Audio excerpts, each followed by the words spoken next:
Hi, I'm Charlotte, your memoir editor and writing coach, and today is part 6 of the 12-month memoir series.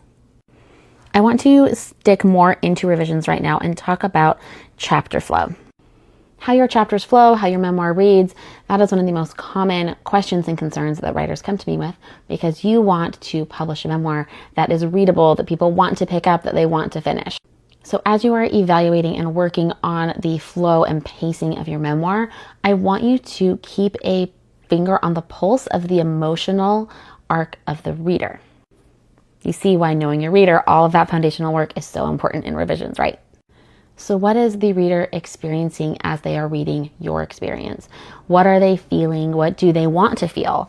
If you can pull out that emotional arc and really dial into what experience they need to be having at each point within your story, then you will be able to start figuring out which elements to pull out, which to pull back, and really how to develop a story that paces really well.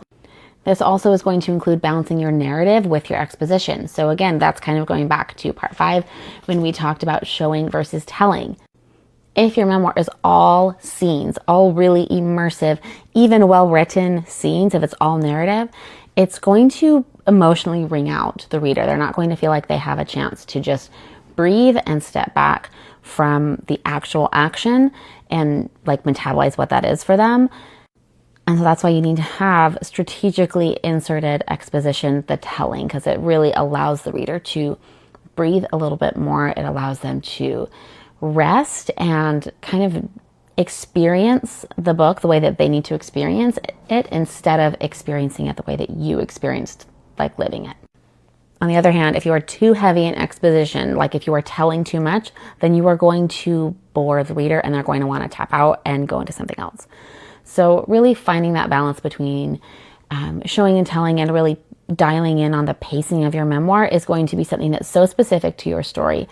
But the elements that are going to make it easier for you to figure out is really starting with knowing what your reader is experiencing emotionally and what they want to experience emotionally and how your story can give that to them.